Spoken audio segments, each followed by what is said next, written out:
যদি আজও তোমার হাত খালি থাকে তবে ভালো হবে যে আর কখনো এই দরজায় পা রাখবে না। নাদিয়ার এই কঠিন কথাগুলি কামালের বুকে তীরের মতো বিঁধে গেল। নাদিয়া ছিল তার স্ত্রী, এমন একজন নারী যে অভাব আর দারিদ্র্যের জীবন নিয়ে বিরক্ত হয়ে গিয়েছিল। তার চেহারায় স্পষ্ট বিরক্তির ছাপ দেখা যাচ্ছিল এবং তার কণ্ঠস্বরে সেই তিক্ততা ছিল যা মাসব্যাপী ক্ষুধা আর অসহায়তা থেকে জন্ম নিয়েছিল। কামাল ছিল একজন সাধারণ মৎস্যজীবী। তার কাছে কোনো বড় নৌকা ছিল না কোনো দামি জালও। শুধু একটি পুরনো কাঠের নৌকা ছিল যার তক্তা দিয়ে জ্বর চুঁইয়ে আসত, আর ছিল কিছু ছেঁড়া ফাটা জাল যা সে তার বাবার কাছ থেকে উত্তরাধিকার সূত্রে পেয়েছিল। গত বেশ কয়েক সপ্তাহ ধরে মনে হচ্ছিল যেন সমুদ্র তার সঙ্গে সম্পর্ক ছিন্ন করেছে। তার জাল বারবার খালিই ফিরে আসত। ঘোরের অবস্থা দিনকে দিন খারাপ হচ্ছিল। মাটির উনুন এখন কদিন ধরে ঠান্ডা পড়েছিল, তাতে ধুলো জমে গিয়েছিল যেন তা জ্বালানো হয়নি যুগ যুগ ধরে। তাদের কাঠের কুঁড়েঘর, যা সমুদ্রের ঠিক কিনারে দাঁড়িয়েছিল, তা জোরে হাওয়ায় এমনভাবে কাঁপত যেন সেও ভয়ে থরথর করে কাঁপছে। ছাদের ফুটো দিয়ে বৃষ্টির ফোঁটা ভেতরে পড়ত এবং দেয়ালের ফাটলগুলো দিন দিন বড় হচ্ছিল। নাদিয়ার মনে এই বিশ্বাস দৃঢ় হয়ে গিয়েছিল যে হয়তো সে ভুল সিদ্ধান্ত নিয়েছে। বিয়ের সময় কামাল তাকে অনেক স্বপ্ন দেখিয়েছিল, একটি পাকা বাড়ি, ভালো খাবার, সম্মানের জীবন। কিন্তু এখন ৩ বছর কেটে গেছে আর পরিস্থিতি বদলানোর নামই নিচ্ছে না, বরং দিন দিন আরও খারাপ হচ্ছে। সে মনে মনে এই ভেবে জর্জরিত থাকত যে তার বান্ধবীরা যারা তার সাথে বিয়ে করেছিল তারা আজ ভালো জীবনযাপন করছে। তাদের স্বামীরা ভালো উপার্জন করে, তাদের ঘরে খাবারের অভাব নেই, আর তারা নিজেরা ভালো পোশাক পরে। কিন্তু আমি এখানে এই ভাঙা কুঁড়ে ঘরে ক্ষুধার্ত বসে আছি, আর আমার স্বামী প্রতিদিন খালি হাতে ফিরে আসে। সেদিন ভোরে যখন সূর্যের প্রথম রশ্মি এখনও মাটিকে স্পর্শ করেনি, কামাল নিঃশব্দে উঠল। সে তার পুরনো নৌকার দড়ি খুলে সমুদ্রের দিকে হেঁটে গেল। তার পা ছিল ভারী আর মন ছিল তার চেয়েও ভারী। নাদিয়ার কথাগুলো তার কানে প্রতিধ্বনিত হচ্ছিল। সমুদ্র আজ জনশূন্য পড়েছিল। সকালের ঠান্ডা হাওয়ায় এক অদ্ভুত নীরবতা বিরাজ করছিল। দূর দূরান্ত পর্যন্ত অন্য কোনো মৎস্যজীবীকে দেখা যাচ্ছিল না। হয়তো তারা সবাই আগেই বেরিয়ে পড়েছে বা অন্যদিকে গেছে যেখানে মাছ বেশি পাওয়া যায়।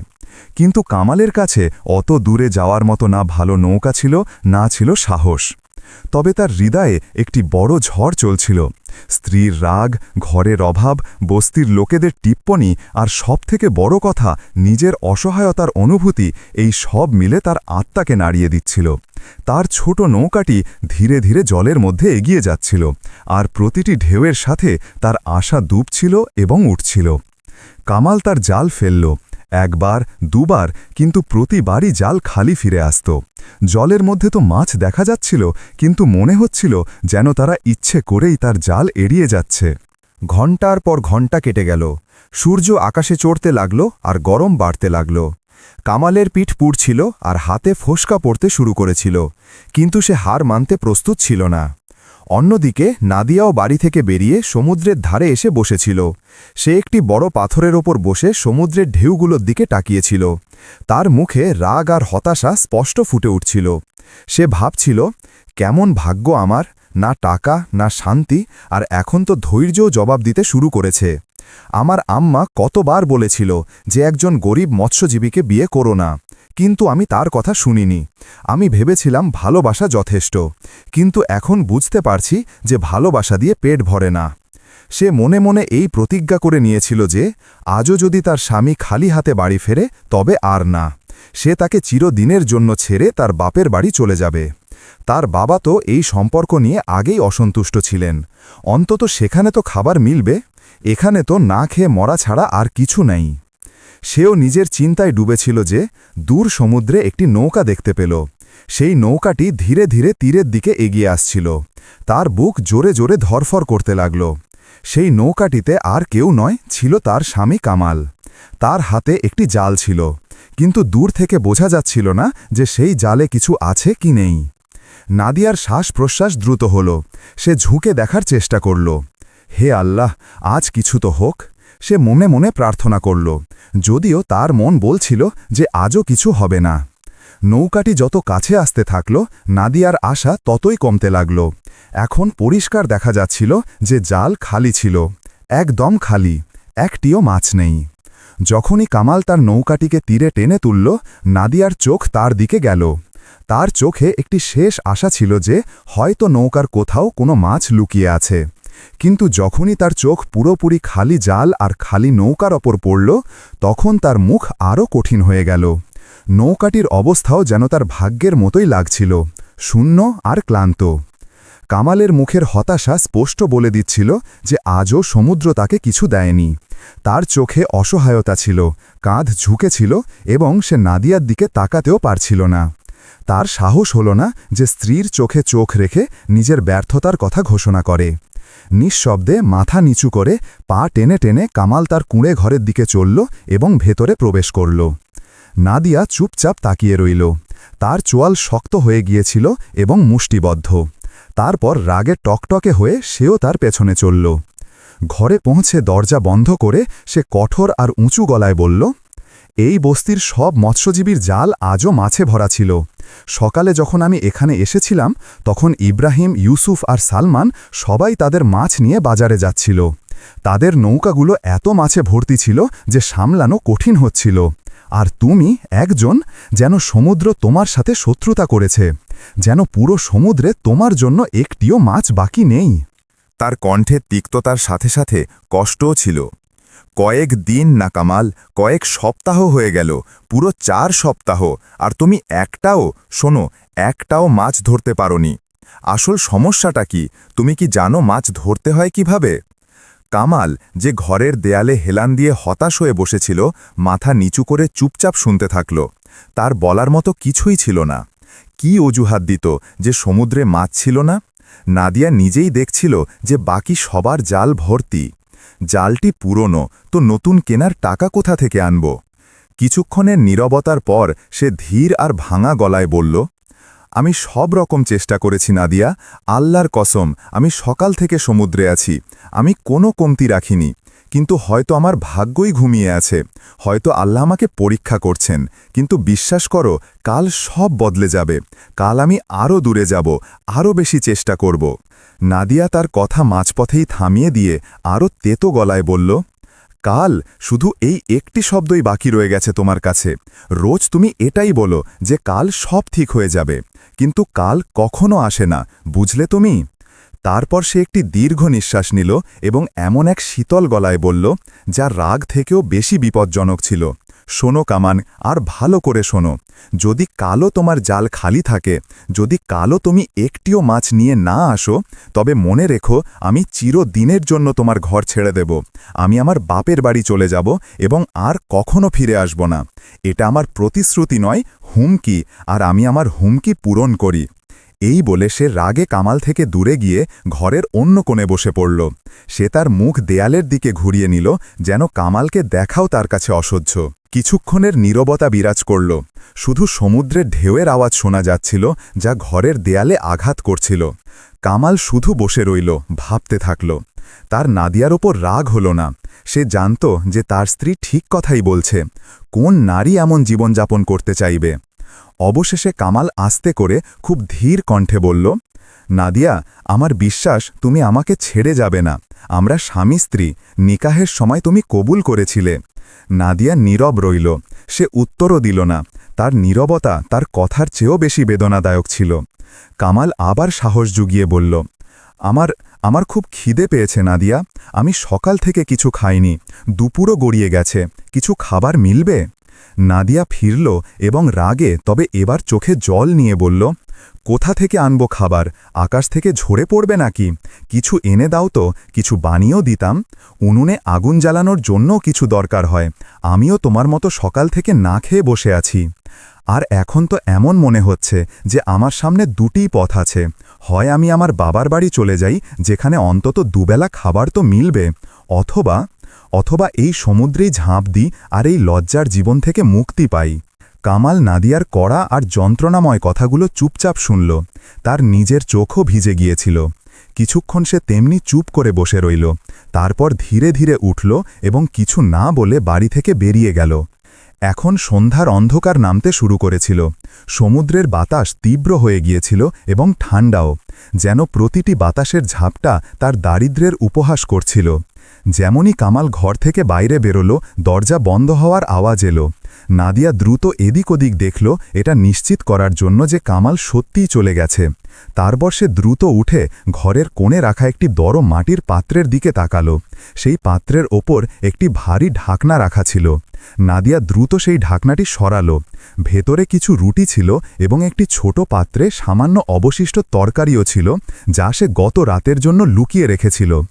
এই সেই খাবার ছিল যা ৩ দিন আগে প্রতিবেশীর এক বৃদ্ধা ফাতেমা খালা তাকে দিয়েছিলেন, যখন তারা জানতে পারেন যে কামাল আর নাদিয়া ক্ষুধার্ত।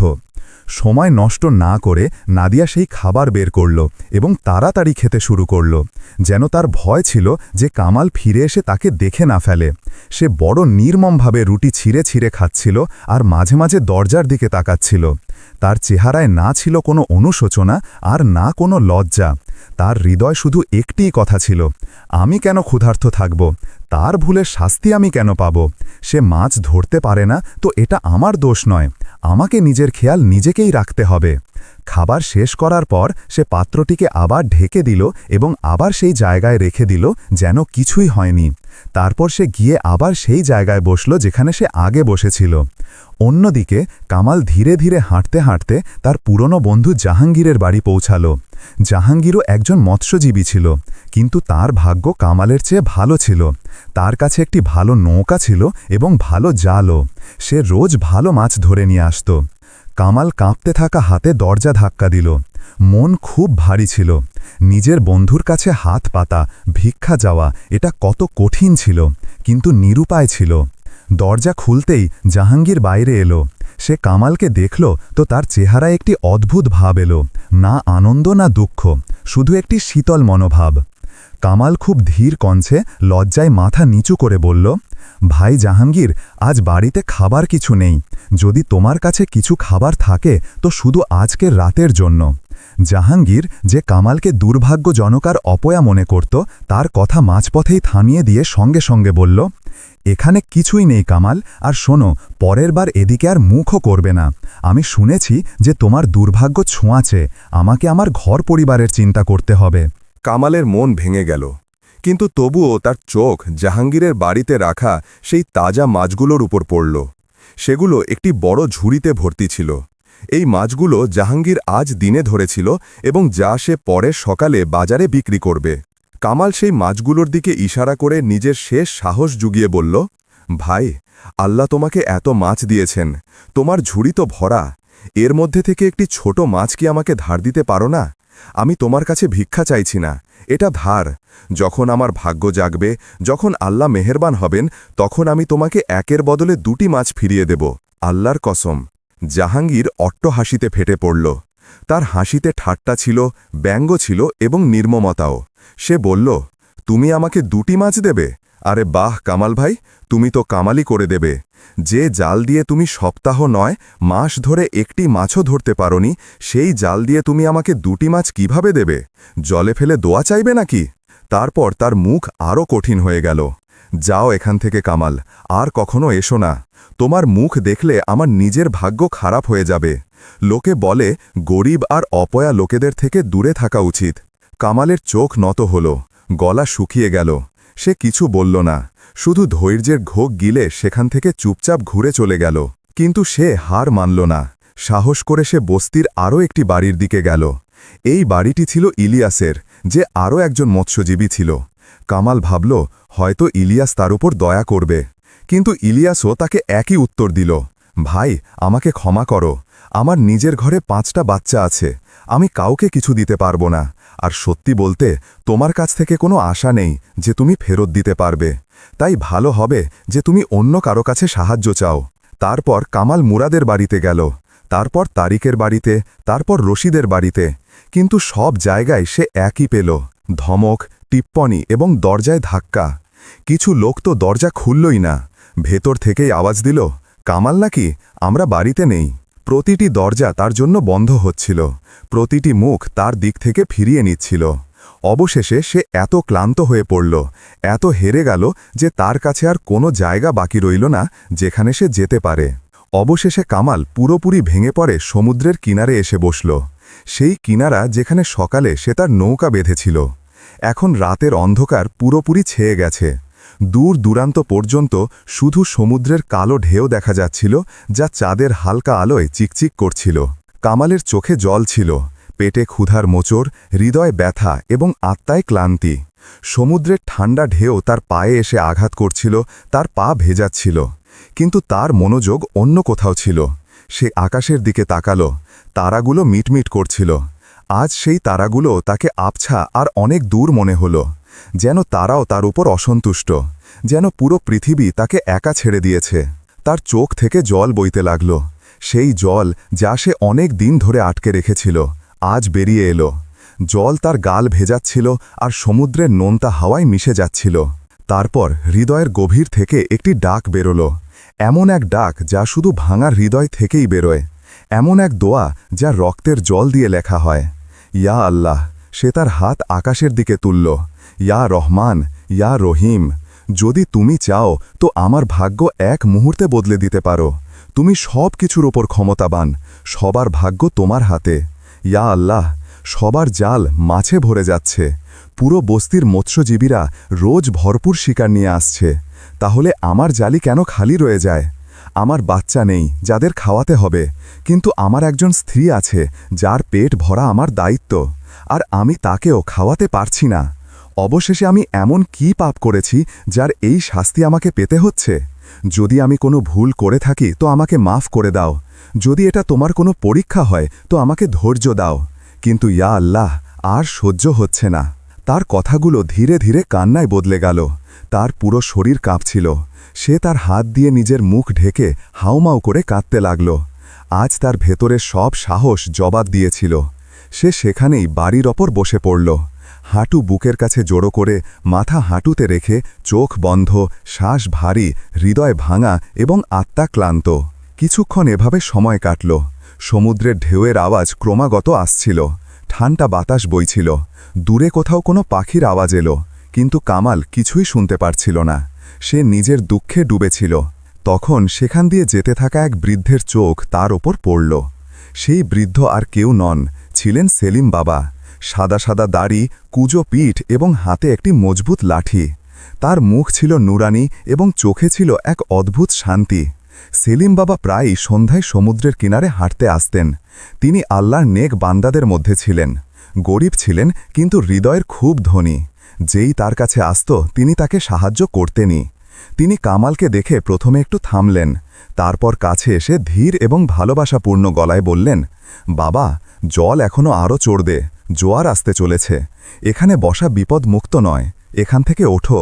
কিন্তু কামাল তার চিন্তা আর নিজের কষ্টে এতটাই হারিয়ে গিয়েছিল যে সে তার কথাই শুনতে পায়নি। সে নিজের জগতেই ছিল, নিজের দুঃখে ডুবেছিল। সেলিম বাবা আবার একটু উঁচু গলায় বললেন, বাবা, সব ঠিক আছে তো? কোনো সমস্যা হয়েছে কি? কিন্তু কামাল তবুও কিছু শুনল না, বা হয়তো শুনল কিন্তু উত্তর দেওয়ার সাহস ছিল না। তারপর সেলিম বাবা ধীরে করে, খুব আদর করে তার কাঁধে হাত রাখলেন। তার হাতের উষ্ণতা কামাল অনুভব করল। বাবা, তিনি বললেন, যদি তুমি চিন্তিত থাকো এবং কিছু বলতে চাও তো আমাকে বলো। মনের বোঝা কারো সাথে ভাগ করে নিলে তা হালকা হয়ে যায়। মানুষের পরিস্থিতিতে ভয় পাওয়া উচিত নয়। বাবা, সমস্যা আসে আর চলে যায়, কিন্তু আল্লাহ সব সময় আমাদের সাথে থাকেন। আর তুমি একা নও, আমি এখানে আছি। কামাল ধীরে ধীরে তার চোখ তুলল। সে সেলিম বাবাকে দেখল। তার দাড়ি চাঁদের আলোয় সাদা ঝলমল করছিল। তার চোখে এত ভালোবাসা ছিল, এত নম্রতা ছিল যে কামালের হৃদয় আরও গলে গেল।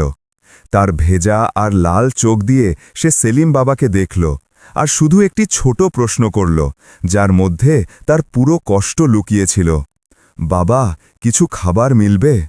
সেলিম বাবা এই কথা শুনে একটু হাসলেন, কিন্তু সেই হাসিতে কষ্টও ছিল, যেন তিনি কামালের যন্ত্রণা অনুভব করছিলেন। তিনি কামালের মাথায় হাত বুলিয়ে বললেন, বাবা, যদি কথা শুধু এতটুকুই হয় তো চিন্তা করো না, তুমি এখানেই বসো, আমি এখনই আসছি, মাত্র 5 মিনিট। এই বলে সেলিম বাবা তার লাঠির সাহারে ফিরে গেলেন। তার পা ছিল ধীর কিন্তু মজবুত। তিনি তার ছোট বাড়ির দিকে গেলেন, যা সমুদ্র থেকে একটু দূরে ছিল। কামাল সেখানেই তীরে বসে রইল। এখন তার মধ্যে কিছুটা আশা জেগে উঠেছিল। চোখ বন্ধ করে সে আবার নিজের চিন্তায় হারিয়ে গেল। মনে মনে আল্লাহর শুকরিয়া আদায় করছিল যে অন্তত একজন মানুষ তো এমন পাওয়া গেল যে তার সাহায্য করার কথা ভাবল। কিছুক্ষণ পর সেলিম বাবা আবার ফিরে এলেন। তার হাতে একটি ছোট থালা ছিল যা একটি কাপড় দিয়ে ঢাকা ছিল। তিনি কামালের কাছে এসে বসে পড়লেন। নাও বাবা, তিনি কাপড় সরিয়ে বললেন, এতে সামান্য খাবার আছে, কিছু রুটি আর সামান্য তরকারি। বেশি তো নয়, কিন্তু এতটুকুতে তোমার আর তোমার স্ত্রীর পেট অবশ্যই ভরে যাবে। রুটিগুলো দেখে কামালের চোখ আবার জলে ভরে এলো, কিন্তু এবার এই জল ছিল আনন্দের, কৃতজ্ঞতার। সে কাঁপতে থাকা হাতে সেই থালাটি নিল এবং মাথা নিচু করে সেলিম বাবাকে ধন্যবাদ জানালো। বাবা, আল্লাহ আপনাকে যাজায় খায়ের দিক। সে কাঁদতে কাঁদতে বলল, আপনি আমার জীবন বাঁচিয়ে দিলেন। আমি আপনার এই উপকার কখনো ভুলব না। সেলিম বাবা তার মাথার আবার হাত রাখলেন। বাবা, এটা কোনো উপকার নয়, এটা তো একজন মানুষের ওপর আরেকজন মানুষের হক। আল্লাহ আমাদের একে অপরের সাহায্যের জন্যই তো বানিয়েছেন। আর শোনো, সাহস হারাবে না, কঠিন সময় কেটে যাবে, শুধু আল্লাহর ওপর ভরসা রাখো আর পরিশ্রম করতে থাকো। কামাল মাথা নাড়াল, তারপর সে উঠল এবং আর কিছু না বলে দ্রুত পায়ে তার বাড়ির দিকে ফিরে চলল। থালাটিকে বুকে ধরে যেন এটি কোনো খুব দামি ধন। তার ভেতরে আবার কিছুটা সাহস ফিরে এসেছিল। যখন কামাল সেই থালা নিয়ে বাড়ি পৌঁছাল, তখন ঘরে অন্ধকার ছিল, শুধু একটি ছোট প্রদীপ জ্বলছিল, যার কাঁপতে থাকা আলো দেয়ালে ছায়া তৈরি করছিল।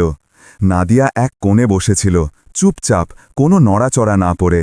যখন সে কামালকে আসতে দেখল, তখন সে তার মুখ অন্যদিকে ঘুরিয়ে নিল।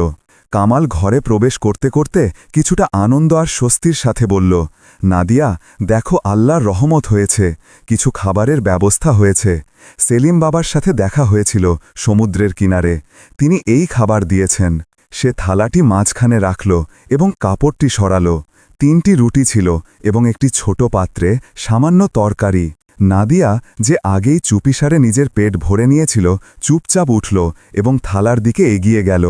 তার চেহারায় কোনো আনন্দ ছিল না, না ছিল কোনো কৃতজ্ঞতা, শুধু একটি শীতল ভাব।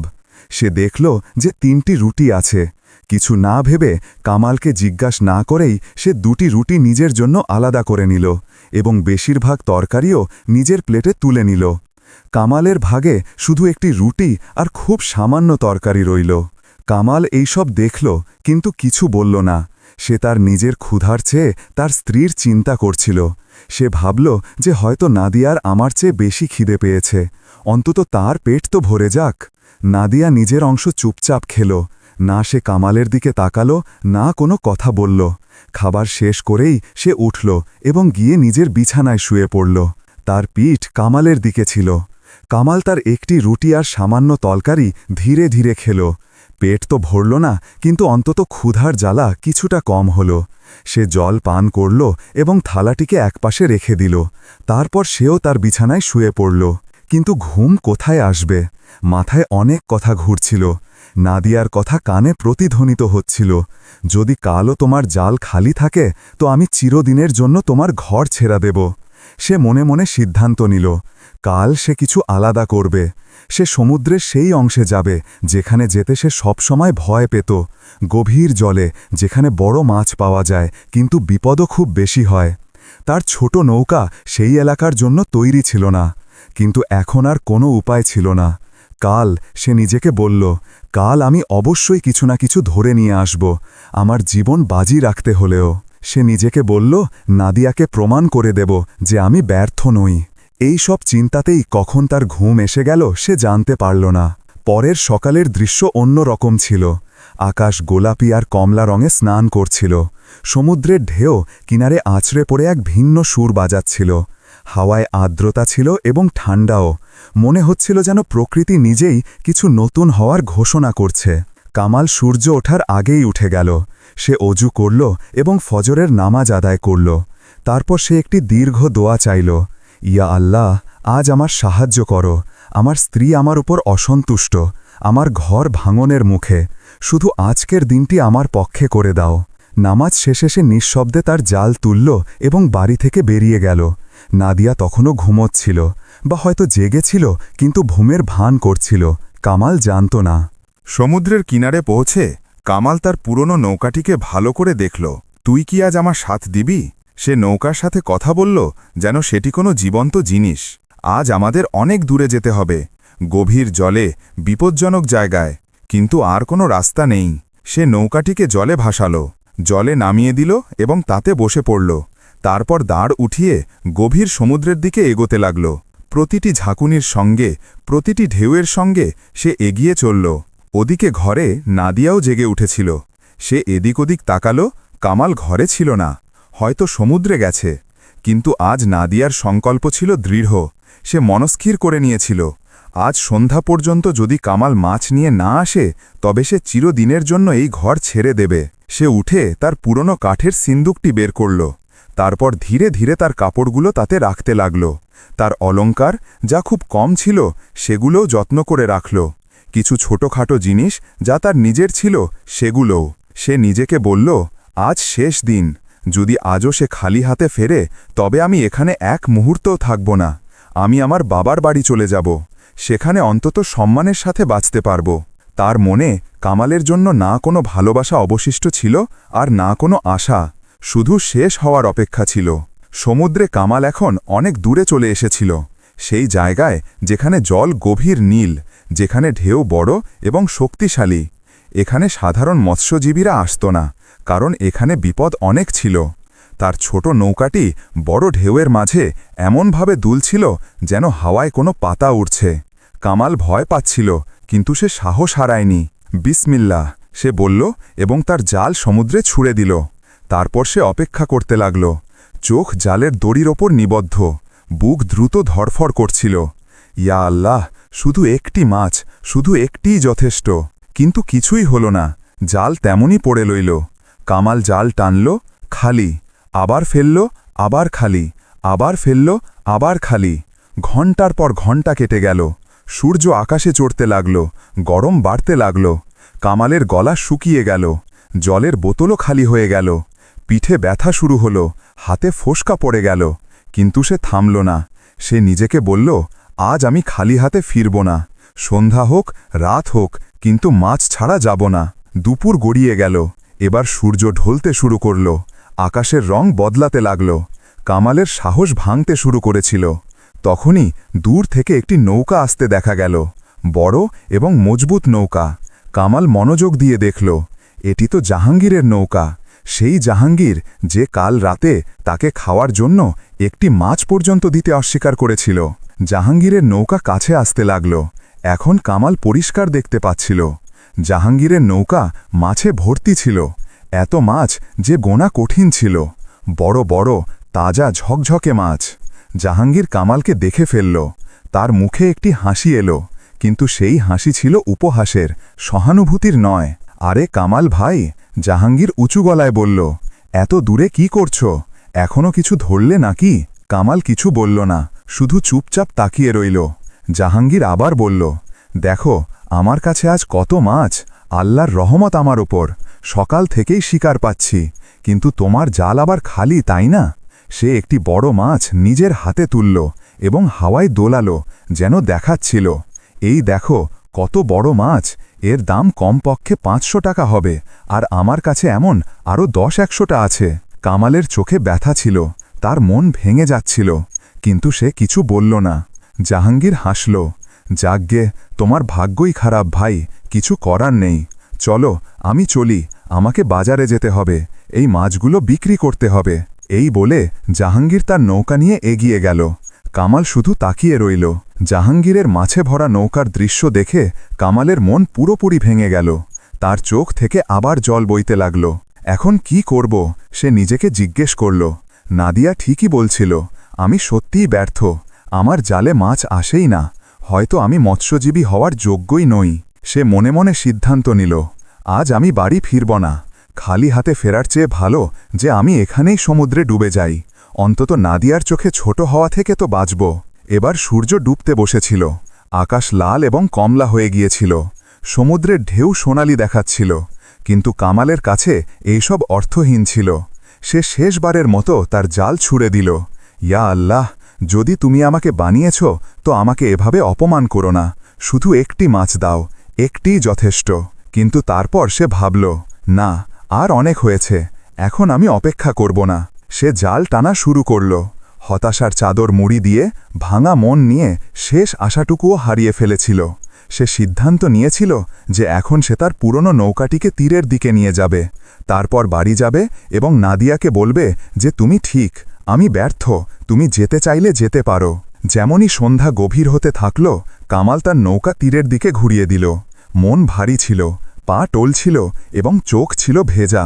যখন সে তার ঘরের দরজার কাছে পৌঁছাল, তখন তার বুক জোরে জোরে ধরফড় করতে লাগল, হাত কাঁপছিল। সে না মাছের ভয় পাচ্ছিল, না ক্ষুধার, বরং এই কথাটার যে হয়তো নাদিয়া সত্যিই তাকে ছেড়ে চলে যায়নি তো। ইয়া আল্লাহ, সে প্রার্থনা করল, কমপক্ষে নাদিয়া তো ঘরে থাকুক। আমি তার কাছে ক্ষমা চাইব, তাকে বোঝাবো, শুধু সে আমাকে ছেড়ে না গিয়ে থাকুক। সে আস্তে আস্তে দরজা খুলল এবং ভেতরে উঁকি মারল। প্রদীপ জ্বলছিল এবং সেখানে এক কোণে নাদিয়া বসেছিল। কামালের স্বস্তি এলো। শুক্রিয়া আল্লাহর, সে এখনও এখানেই আছে। কিন্তু যেটা সে দেখতে পারল না সেটা হলো নাদিয়ার পাশে রাখা তার সিন্দুকটি, যা পুরোপুরি ভরা ছিল, তার যাওয়ার জন্য প্রস্তুত। কামাল ধীরে ধীরে ঘরের ভেতরে প্রবেশ করল। তার পা ভারী ছিল এবং মন তার চেয়েও ভারী। নাদিয়া তার দিকে তাকালো, এক শীতল শূন্য দৃষ্টি। না কোনো প্রশ্ন, না কোনো আশা, শুধু এক উদাসীনতা। কামাল ধীর এবং ক্লান্ত কণ্ঠে বলতে শুরু করল, নাদিয়া, আজ আমার ভাগ্য জেগে উঠেছিল। তার কণ্ঠে মিথ্যার কাঁপতে থাকা রেখা ছিল। একটি খুব বড় মাছ আমার জালে আটকে গিয়েছিল, এত বড় যে তুমি কখনো দেখনি। কিন্তু সে একটি লম্বা শ্বাস নিল। যখন আমি সেটাকে নৌকা পর্যন্ত আনার চেষ্টা করছিলাম, তখন সেটা আমার পিছলে গেল, জলে ফিরে গেল। আমি অনেক চেষ্টা করলাম সেটাকে ধরার, কিন্তু তার কণ্ঠস্বর ভেঙে গেল। নাদিয়া চুপচাপ তার বিছানায় বসে রইল। সে কিছুই বলল না, না রাগ দেখালো, না টিপ্পনি করল, না কোনো প্রশ্ন করল। তার নীরবতা তার কথার চেয়েও বেশি বেদনাদায়ক ছিল। তার মুখে না কোনো আশা ছিল, না হতাশা, শুধু এক শূন্যতা, যেন সে সব কিছু মেনে নিয়েছে। কামাল তার এই নীরবতায় ভয় পেয়ে গেল। সে পান করার জন্য একটি গ্লাসে জল ভরল। জল পান করার আগে সে নাদিয়ার দিকে তাকাল। তার চোখে মিনতি ছিল, ক্ষমা ছিল। নাদিয়া, সে ধীর কণ্ঠে বলল, আমি জানতাম যে তুমি আমাকে ছেড়ে যাবে না। আমরা স্বামী স্ত্রী, নিকাহের সম্পর্ক এত সহজে ভাঙে না। আমি হার মানার পাত্র নই। তুমি দেখো, শীঘ্রই ভালো দিন আসবে, শুধু একটু ধৈর্য। কিন্তু কামাল কি জানত যে নাদিয়ার হৃদয়ে এখন তার কোনো স্থান ছিল না। সে তার সিদ্ধান্তে পুরোপুরি অবিচল ছিল। সে তার সমস্ত কাপড় এবং প্রয়োজনীয় জিনিস সেই কাঠের সিন্দুকে রেখেছিল, যা এখনও তার পাশে রাখা ছিল। সে শুধু সকালের আলোর জন্য অপেক্ষা করছিল। সকাল হতেই কিছু না বলে, কোনো শেষ দৃষ্টি না দিয়ে, সেই ঘর, এই সম্পর্ক এবং কামালকে চিরদিনের জন্য ছেড়ে তার বাপের বাড়ি চলে যাবে। কামাল তখনও এই সত্য সম্পর্কে পুরোপুরি অবগত ছিল না। তার মনে হচ্ছিল যে যদিও সে মাছ ধরতে পারেনি, কিন্তু অন্তত নাদিয়ার সঙ্গ এখনও তার সাথে আছে। এই চিন্তাই তাকে কিছুটা সান্ত্বনা দিচ্ছিল। জল পান করে কামাল এক কোণে গিয়ে শুয়ে পড়ল। ক্লান্তির কারণে দ্রুতই তার চোখ লেগে গেল। রাত কাটল। মাঝরাতে নাদিয়া উঠল। সে চুপসারে তার সিন্দুকটি তুলে দরজার কাছে রাখল। তারপর সে আবার শুয়ে পড়ল, কিন্তু তার ঘুম এলো না। সে শুধু সকালের জন্য অপেক্ষা করছিল। সূর্যের প্রথম কিরণ সহ আকাশ হালকা হতে লাগল। পাখিদের কিচিরমিচির শুরু হয়ে গেল। সমুদ্রের ঢেউ কিনারে আছড়ে পড়তে লাগল। আজকের সকাল কোনো সাধারণ সকাল ছিল না। আজকের দিন সেই মোড় নিয়ে এসেছিল যা কামালের ভাগ্য বদলে দিতে যাচ্ছিল। আর হয়তো সেই সব নারীদের জন্য একটি শিক্ষাও, যারা কঠিন সময়ে তাদের স্বামীদের সঙ্গ ছেড়ে দেয়। সূর্যের প্রথম কিরণের সাথে সাথেই কামালের চোখ খুলে গেল। আজ সে আবার তাহাজ্জুদের নামাজ পড়ল, লম্বা দোয়া চাইল, তারপর ফজরের নামাজ আদায় করল। সে ঘুমন্ত নাদিয়ার দিকে একবার তাকাল, হয়তো জীবনের শেষবারের মতো। এই কথাটার কোনো ধারণা তার ছিল না। সে জানত না যে নাদিয়া তার জীবন থেকে চিরদিনের জন্য চলে যাওয়ার প্রস্তুতিতে আছে। কামাল চুপচাপ ঘর থেকে বেরিয়ে গেল এবং সমুদ্রের কিনারে পৌঁছাল। তার পুরনো নৌকাটি সেখানেই বাঁধা দাঁড়িয়েছিল, তার পরিশ্রমের, তার আশার এবং তার একাকিত্বের সাক্ষী। আজ কামাল সিদ্ধান্ত নিয়েছিল যে সে আরও দূরে যাবে, সমুদ্রের সেই সবচেয়ে গভীর অংশে, যেখানে খুব কম লোক যাওয়ার সাহস রাখে, যেখানে বিপদ সবচেয়ে বেশি কিন্তু শিকারও সবচেয়ে ভালো মেলে। আজ হয়তো আমি মাছ নিয়ে আসব, সে নিজেকে বলল, অথবা এই সমুদ্রেই থেকে যাব। ওদিকে ঘরে নাদিয়াও জেগে উঠেছিল। সে দেখল যে কামাল ঘরে নেই। সে ভাবল, ভালোই হলো, এমনিতেও আমাকে এখন তার সাথে কিছু বলার নেই। সে মুখ ধুলো, তার চুল বাঁধল এবং তারপর তার সিন্দুকটি তুলে নিল। একবার শেষবারের মতো সে ঘরের দিকে তাকাল, এই ভাঙা কুঁড়ে ঘরের দিকে যেখানে সে 3 বছর কাটিয়েছিল। কিন্তু তার চোখে কোনো অনুশোচনা ছিল না, শুধু স্বস্তি ছিল যে এবার এই অপমান শেষ হচ্ছে। সে ঘরের দরজা খুলল এবং বাইরে বেরিয়ে এলো। পেছনে না ফিরে সে তার বাপের বাড়ির দিকে হাঁটতে লাগল। আজ সে তার ঘর, তার স্বামী এবং সব কিছু ছেড়ে এসেছিল। এদিকে সমুদ্রে কামাল এখন অনেক দূরে চলে এসেছিল, এত দূরে যে তীর দেখা বন্ধ হয়ে গিয়েছিল। চারদিকে শুধু জল আর জল, গভীর, নীল এবং কিছুটা ভীতিকর। ঢেউ এখানে খুব বড় ছিল, তার ছোট নৌকাটি দুলছিল, কিন্তু কামাল সাহস হারায়নি। সে বিসমিল্লাহ বলল এবং তার জাল গভীর জলে ছুঁড়ে দিল। তারপর সে অপেক্ষা করতে লাগল, দড়ি হাতে ধরা, চোখ বন্ধ করে ঠোঁটে দোয়া। একটু পরে হঠাৎ জালে নড়াচড়া হল, দড়ি টান পড়ল, কামালের চোখ খুলে গেল। তার বুক দ্রুত ধরপড় করতে লাগল। ইয়া আল্লাহ, কিছু একটা ফেসেছে। দড়ি আরও টান পড়ল, আরও টান পড়ল। জাল খুব ভারী হয়ে যাচ্ছিল। কামাল সমস্ত শক্তি দিয়ে টানা শুরু করল। তার হাতে ব্যথা হচ্ছিল, পিঠে মোচড় উঠছিল, কিন্তু সে টানা চালিয়ে গেল। ধীরে ধীরে জাল জলের ওপরে আসতে লাগল এবং তারপর কামালের চোখ বিস্ফোরিত হল। জালে একটি খুব বড় মাছ ফেসেছিল, সোনালি রঙের ঝকঝকে বড় একটি মাছ, এবং তার সাথে সাথে তার 3-4টি ছোট বাচ্চাও জালে ফেসেছিল। কামাল জালকে নৌকায় টেনে নিল। মাছ এবং তার বাচ্চারা নৌকায় পড়ল। তারা ছটপট করছিল, হাওয়ায় শ্বাস নেওয়ার চেষ্টা করছিল। কামাল প্রথমবার কোনো মাছকে এত কাছ থেকে দেখল। বড় মাছটির চোখ, সেই চোখে এক অদ্ভুত অস্থিরতা ছিল, এক ব্যথা ছিল, এক আরতি ছিল। ছোট বাচ্চারাও ছটফট করছিল। তাদের ছোট ছোট চোখ, তাদের নিষ্পাপতা কামালের মন গলে গেল। সে মাছটির চোখে তাকাল এবং তার নিজের নাদিয়ার কথা মনে পড়ে গেল। যদি নাদিয়ার জায়গায় এই মাছটি থাকত, যদি তার বাচ্চারা থাকত, আর কেউ তাদের তার কাছ থেকে কেড়ে নিত? না, কামাল নিজেকে বলল, এটা ঠিক নয়, এ হলো মা, এর বাচ্চা আছে। কিন্তু তারপর তার নিজের অবস্থার কথা মনে পড়ল। ঘরে খাবার নেই, নাদিয়া রেগে আছে।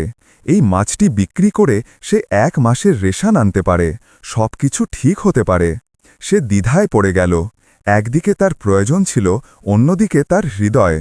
ছোট বাচ্চারা তখনও ছটফট করছিল। মা মাছটির চোখে জল ছিল, হ্যাঁ জল, কামাল পরিষ্কার দেখতে পাচ্ছিল।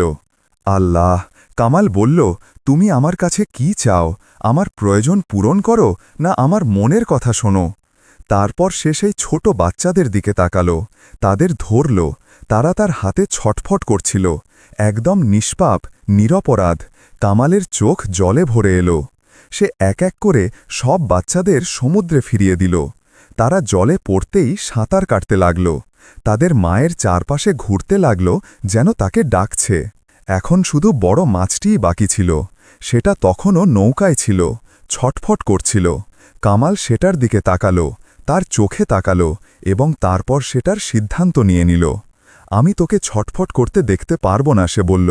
তুই একজন মা, তোর বাচ্চারা তোর জন্য অপেক্ষা করছে। আমি কেমন মানুষ যদি আমি একজন মাকে তার বাচ্চাদের থেকে আলাদা রাখি? সে চোখ বন্ধ করল, একটি লম্বা শ্বাস নিল। তারপর সে মাছটিকে তুলল এবং পুরো শক্তি দিয়ে সমুদ্রে ছুঁড়ে দিল। মাছটি জলে পড়ল এবং সঙ্গে সঙ্গে তার বাচ্চাদের দিকে সাঁতরে গেল। বাচ্চারা তার চারপাশে ঘুরতে লাগল, যেন আনন্দ করছে। কামালের চোখ থেকে জল বইছিল। যা, সে বলল, যা তোর বাচ্চাদের সাথে, তুই মুক্ত। সে কিছুক্ষণ দাঁড়িয়ে রইল, তারপর ধীরে ধীরে বসে পড়ল। তার মাথা ধরল। এটা আমি কি করলাম, সে নিজেকে জিজ্ঞেস করল। এখন আমি নাদিয়াকে কি মুখ দেখাব? এখন সে অবশ্যই আমাকে ছেড়ে দেবে। কিন্তু তারপর সে একটি লম্বা শ্বাস নিল। চলো, সে বলল, কমপক্ষে আমার মন তো পরিষ্কার। আমি একজন মাকে তার বাচ্চাদের থেকে ছিনিয়ে নিইনি। আল্লাহ আমার উপর খুশি হবেন। সে সেখানেই বসে রইল, ক্লান্ত, পরাজিত, কিন্তু কোথাও না কোথাও হৃদয়ে এক অদ্ভুত শান্তিও ছিল। তখন অদ্ভুত কিছু ঘটল। সেই বড় মাছটি ফিরে এলো, জলের ওপর লাফ দিল এবং তার মুখে কিছু একটা চকচক করছিল। কামাল মনোযোগ দিয়ে দেখল, এটা কি? মাছটি নৌকার কাছে এলো। তারপর সে তার মুখ থেকে সেই জিনিসটি ছাড়ল। সেই জিনিসটি জলে পড়ল, কিন্তু ডুবে গেল না, ভাসতে লাগল। কামাল ঝুঁকে সেটাকে তুলল, অবাক হয়ে দেখল, এটা সোনা ছিল। সোনার একটি বড় টুকরা, চকচকে, আসল সোনা। কামালের শ্বাস থেমে গেল। সে বিশ্বাস করতে পারছিল না। সে আবার দেখল, হ্যাঁ, এটা সত্যিই সোনা ছিল। মাছটি একবার আবার লাফ দিল, যেন কিছু বলছিল। তারপর তার বাচ্চাদের সাথে গভীর জলে অদৃশ্য হয়ে গেল। কামালের হাত কাঁপছিল। সে সোনার সেই টুকরাটির দিকে তাকিয়ে রইল। ইয়া আল্লাহ, এই কেরামতি আমাকে মাছের চেয়েও ভালো জিনিস। সে বুঝতে পারল, মাছটি তার দয়ার প্রতিদান দিয়েছিল। কামাল মাছটির প্রতি যে দয়া দেখিয়েছিল, আল্লাহ তাকে তার চেয়েও বড় নিয়ামত দিলেন। খুশিতে পাগল হয়ে কামাল নৌকাকে দ্রুত তীরের দিকে ঘোরাল। তার হাতে এখন শক্তি এসেছিল, হৃদয়ে আশা জেগে উঠেছিল। নাদিয়া সে চিৎকার করে উঠল, আমি আসছি, দেখো, এবার সব ঠিক হয়ে যাবে। দ্রুতই সে কিনারে পৌঁছে গেল, নৌকা বাঁধল এবং দৌড়াতে দৌড়াতে বাড়ির দিকে গেল। কিন্তু যখন সে বাড়ি পৌঁছাল, ঘরে এক অদ্ভুত নীরবতা ছিল। নাদিয়া, সে ডাকল, কোনো উত্তর নেই। নাদিয়া আবার ডাকল, তবুও কোনো উত্তর নেই। তার বুক দ্রুত ধড়ফড় করতে লাগল। সে পুরো ঘরে দেখল, নাদিয়া কোথাও ছিল না। তারপর তার চোখ সেখানে গেল যেখানে নাদিয়ার সিন্দুক রাখা ছিল। সিন্দুক উধাও ছিল। না, কামালের মুখ দিয়ে আওয়াজ বেরোল, না, এমন হতে পারে না। তারপর তার সেই কথাগুলো মনে পড়ল, যদি কালও তোমার জাল খালি থাকে তো আমি চিরদিনের জন্য তোমার ঘর ছেড়ে দেব। তার হাত থেকে সোনার টুকরাটি পড়ে গেল। তার হাঁটু দুর্বল হয়ে গেল। সে মাটিতে বসে পড়ল। সে চলে গেল। তার চোখ থেকে জল বইতে লাগল। আমি জিতে গেলাম, কিন্তু একা রয়ে গেলাম। সে সোনার সেই টুকরাটি তুলল। এটা দিয়ে এখন কি করব? যার জন্য এটা এনেছিলাম সে তো চলে গেল। কিছুক্ষণ সে ওভাবেই বসে রইল। তারপর সে সাহস জোগাল, উঠল, সোনার টুকরাটি নিয়ে কাছের বাজারে গেল। স্বর্ণকার যখন সেই সোনা দেখল, তখন তার চোখ চকচক করে উঠল। এটা তো খুব খাঁটি সোনা, এর দাম অনেক। কামাল সেই সোনা বিক্রি করে দিল। সে এত টাকা পেল যে সে মাস ধরে আরামে জীবনযাপন করতে পারত। কিন্তু হাতে টাকা আসতেই তার প্রথম চিন্তা ছিল নাদিয়াকে নিয়ে। সে সোজা নাদিয়ার বাপের বাড়ি গেল। সে দরজা ধাক্কা দিল। নাদিয়ার বাবা জহির সাহেব দরজা খুললেন। কামালকে দেখেই তার মুখ কঠিন হয়ে গেল। কি চাও তুমি? তিনি কঠোরভাবে জিজ্ঞেস করলেন। চাচা যান, নাদিয়া কি এখানে আছে? কামাল জিজ্ঞেস করল। হ্যাঁ, আছে, আর সে স্পষ্ট বলে দিয়েছে যে সে এখন তোমার সাথে থাকতে চায় না। সে তোমার সঙ্গ ছেড়ে দিয়েছে। আর শোনো, ভবিষ্যতে এই বাড়িতে আর মুখ করবে না। কিন্তু চাচা যান, আজ আমার ভাগ্য, যতক্ষণ তুমি গরিব ছিলে ততক্ষণ কোনো ভাগ্য ছিল না। এখন যাও এখান থেকে। দরজা বন্ধ হয়ে গেল। কামাল সেখানেই দাঁড়িয়ে রইল। সে আবার চেষ্টা করল, বহুবার গেল, কিন্তু প্রতিবারই সে একই উত্তর পেল। দিন কাটতে লাগল। কামাল সেই টাকা দিয়ে নিজের নৌকা ঠিক করালো, নতুন জাল কিনল, ভালো খাবার খেল, ঘরের মেরামত করালো। এবার তার ভাগ্য বদলে গিয়েছিল। প্রতিদিন তার জাল মাছে ভরত। সে ভালো উপার্জন করতে লাগল। বস্তিতে তার সম্মান বাড়তে লাগল। সেই লোকেরা যারা আগে তাকে অপয়া বলত, এখন তার কাছে পরামর্শ চাইতে আসত। জাহাঙ্গীর, যে তাকে খাবার দিতে চায়নি, এখন বন্ধুত্বের হাত বাড়াতে এলো।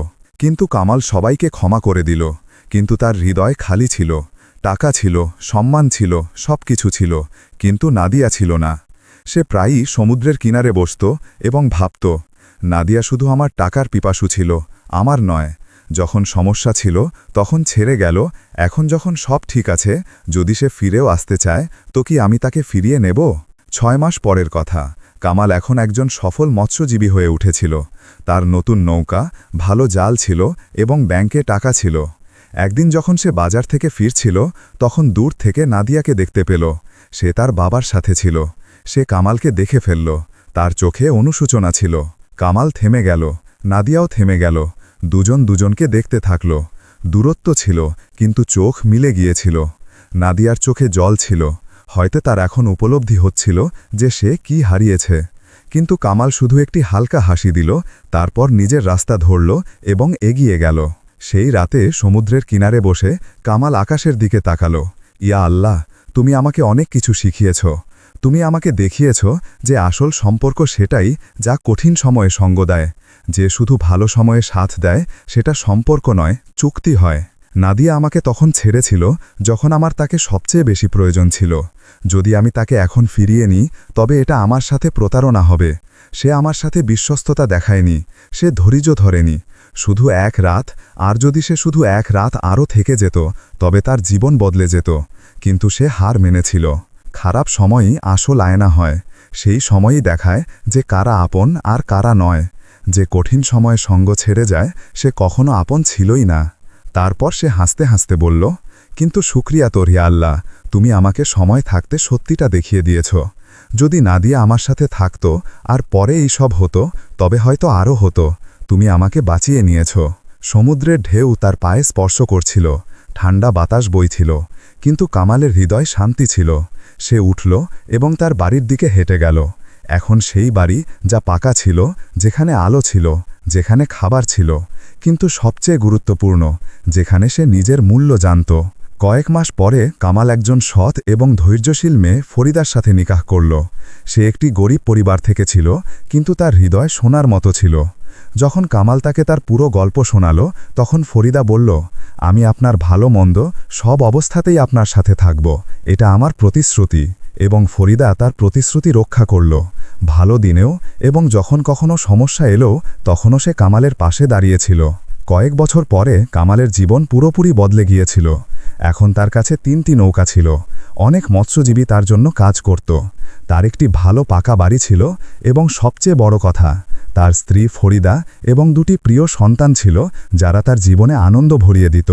একদিনকার কথা, বাজারে কামালের সাথে নাদিয়ার দেখা হয়ে গেল। নাদিয়া এখন আগের চেয়েও বেশি বৃদ্ধ এবং ক্লান্ত লাগছিল। তার মুখে অনুশোচনার রেখা স্পষ্ট দেখা যাচ্ছিল। সে সাহস করে কামালের সাথে কথা বলল, কামাল, আমি খুব বড় ভুল করেছিলাম, আমাকে ক্ষমা করে দাও, আমার ভুলের উপলব্ধি হয়েছে। কামাল তার দিকে তাকালো, তার চোখে না কোনো রাগ ছিল না ঘৃণা, শুধু এক শান্ত বোঝাপড়া। নাদিয়া, সে ধীর কণ্ঠে বলল, আমি তোমাকে কবেই ক্ষমা করে দিয়েছি। রাগ ধরে রাখলে আমারই ক্ষতি হতো। কিন্তু বোঝো, তুমি আমাকে তখন ছেলেছিলে যখন আমার তোমাকে সবচেয়ে বেশি প্রয়োজন ছিল। তুমি আমার দারিদ্র্য দেখেছিলে, আমার পরিশ্রম নয়। তুমি আমার খালি জাল দেখেছিলে, আমার ভাঙা মনকে দেখনি। সে একটি লম্বা শ্বাস নিল। যদি তুমি শুধু এক রাত আরও ধৈর্য ধরতে, শুধু এক রাত, তবে সব বদলে যেত। কিন্তু তুমি হার মেনেছিলে। আর এটাই তফাৎ। আসল সম্পর্ক সেটাই যা হার মানে না, যা শেষ নিঃশ্বাস পর্যন্ত সঙ্গ দেয়। নাদিয়ার চোখ থেকে জল বইতে লাগল। আমার ভুলের উপলব্ধি হয়েছে কামাল, রোজ উপলব্ধি হয়। আমি সোনা হারিয়ে কাঁকড় ধরেছিলাম। নাদিয়া, কামাল বলল, আমি তোমাকে ঘৃণা করি না, কিন্তু এখন আমার নিজের জীবন আছে। আমার স্ত্রী ফরিদা যে সব অবস্থাতে আমার পাশে দাঁড়িয়ে আছে, আমার সন্তানরা আছে। তোমারও নিজের জীবনযাপন করা উচিত। এবং হ্যাঁ, পরের বার কারো সাথে থাকলে মনে রেখো, সম্পর্ক টাকা দিয়ে নয়, বিশ্বস্ততা দিয়ে তৈরি হয়। এই বলে কামাল এগিয়ে গেল। নাদিয়া সেখানেই দাঁড়িয়ে কাঁদছিল। সেই সন্ধ্যায় কামাল তার বাড়ি ফিরল। ফরিদা তার জন্য খাবার তৈরি করেছিল। বাচ্চারা দরজায় তার জন্য অপেক্ষা করছিল। যেমনই তারা তাদের বাবাকে দেখল, দৌড়ে এসে তাকে জড়িয়ে ধরল। বাবা, আজ তুমি কি ধরেছ? ছোট ছেলে রিয়াজ জিজ্ঞেস করল। কামাল তাকে কোলে তুলে নিল এবং হাসতে হাসতে বলল, আজ খুব ভালো শিকার ছিল বাবা, অনেক মাছ। মেয়ের আয়েশা জিজ্ঞেস করল, বাবা, তুমি আমাদের সেই সোনার মাছের গল্প শোনাবে না? কামাল ফরিদার দিকে তাকালো। ফরিদা হাসছিল। চলো, কামাল বলল, আজ আবার শোনাই। সবাই বসে পড়ল। বাচ্চারা কামালের কোলে, ফরিদা পাশে। অনেক বছর আগের কথা, কামাল গল্প শুরু করল, যখন বাবা খুব গরিব ছিল। এবং সে পুরো গল্প শোনাল, মাছের, সোনার, নাদিয়ার এবং শিক্ষার। তো বাচ্চারা শেষে বলল, এই গল্প থেকে কি শিখলে? রিয়াজ বলল, যে দয়ার ফল মিষ্টি হয়। আয়েশা বলল, যে আল্লাহ নেক লোকেদের সাহায্য করেন। কামাল ফরিদার দিকে তাকালো। ফরিদা হাসতে হাসতে বলল, এবং এইটাও যে ধৈর্যের ফল মিষ্টি হয় এবং আসল সম্পর্ক সেটাই যা কঠিন সময় সঙ্গ দেয়। কামাল ফরিদার হাত ধরল। ঠিক বলেছ, আর আমাকে আল্লাহ সেই সম্পর্ক তোমার রূপে দিয়েছেন। সেই রাতে খাবার পর যখন সবাই ঘুমিয়ে পড়ল, কামাল আবার সমুদ্রের কিনারে গেল। এটা তার অভ্যাসে পরিণত হয়েছিল। রোজ রাতে সে সমুদ্রের কিনারে যেত এবং আল্লাহর শুকরিয়া আদায় করত। আজও সে গেল। চাঁদ আকাশে ঝলমল করছিল, ঢেউগুলো ধীর ছিল, সব কিছু শান্ত ছিল। ইয়া আল্লাহ, সে দোয়া চাইল, তুমি আমাকে অনেক কিছু শিখিয়েছ, তুমি আমাকে ধ্বংস থেকে বাঁচিয়েছ, তুমি আমাকে দেখিয়েছ যে জীবনে আসল সম্পদ কি। আমার কাছে এখন টাকা আছে, সম্মান আছে, সব কিছু আছে, কিন্তু সবচেয়ে বড় সম্পর্ক আমার কাছে সেটা যা তুমি আমাকে দিয়েছ, একজন বিশ্বস্ত স্ত্রী, প্রিয় সন্তান এবং এই শিক্ষা যে পরিস্থিতি দিয়ে নয়, সাহস দিয়ে হার হয়। নাদিয়া আমাকে ছেড়ে গেল তো ভালোই হলো। তুমি আমাকে ফরিদার মতো হীরা দিয়েছ যে আসল, নকল নয়। সে আকাশের দিকে তাকালো এবং তুমি আমাকে এটাও শিখিয়েছ যে দয়া করা কখনো বৃথা যায় না। আমি যে মাছের ওপর দয়া করেছিলাম সে আমাকে সোনা দিল, কিন্তু আসল সোনা তো সেই শিক্ষা ছিল যা তুমি আমাকে দিলে। কামাল হাসল, তারপর উঠল এবং তার বাড়ির দিকে হেঁটে গেল, যেখানে তার আসল খোঁজানা অপেক্ষা করছিল। প্রিয় বন্ধুরা, এই গল্পটি আমাদের অনেক গুরুত্বপূর্ণ শিক্ষা দেয়। ১. আসল সম্পর্কের পরীক্ষা। জীবনে কঠিন সময় অবশ্যই আসে, কিন্তু এই সময়টাই আসল সম্পর্কের পরিচয় করিয়ে দেয়। যে কঠিন সময় সঙ্গ ছেড়ে দেয় সে কখনো আপনার ছিলই না, আর যে শেষ নিঃশ্বাস পর্যন্ত সঙ্গ দেয় শুধু সেটাই আসল সম্পর্ক। ২. ধৈর্যের ফল। ধৈর্যের ফল সব সময় মিষ্টি হয়। নাদিয়া যদি শুধু এক রাত আরও ধৈর্য ধরত তবে তার পুরো জীবন বদলে যেত, কিন্তু সে তাড়াহুড়ো করল এবং সব কিছু হারাল। ৩. দয়ার প্রতিদান। রহমদিলি এবং দয়া কখনো বৃথা যায় না। কামাল যখন মাছটির ওপর দয়া করল তখন আল্লাহ তাকে তার চেয়েও ভালো জিনিস দিলেন। নেকির প্রতিদান আল্লাহ অবশ্যই দেন। ৪. আসল সম্পদ। আসল সম্পদ টাকা নয়, বরং সত্যিকারের সম্পর্ক। কামালের কাছে টাকা এসেছিল, কিন্তু আসল আনন্দ সে ফরিদা এবং তার সন্তানদের সাথে পেয়েছিল। ৫. হাল ছাড়বেন না। পরিস্থিতি কখনো একরকম থাকে না। যে আজ গরিব কাল ধনী হতে পারে, যে আজ কাঁদছে কাল হাসতে পারে। শুধু সাহস হারাতে নেই এবং আল্লাহর ওপর ভরসা রাখতে হয়। এবং সবচেয়ে বড় শিক্ষা হল, আসল পরীক্ষা খারাপ সময় হয়। যে খারাপ সময় সঙ্গ দেয় সেই আপনার আসল সাথী। আশা করি এই গল্পটি আপনার ভালো লেগেছে এবং আপনি কিছু শিখতে পেরেছেন। গল্পটি ভালো লাগলে আপনার বন্ধু এবং পরিবারের সাথে অবশ্যই শেয়ার করুন। আল্লাহ আমাদের সবাইকে ধৈর্য, সাহস এবং সত্যিকারের সম্পর্কের নিয়ামত দিক। আমিন।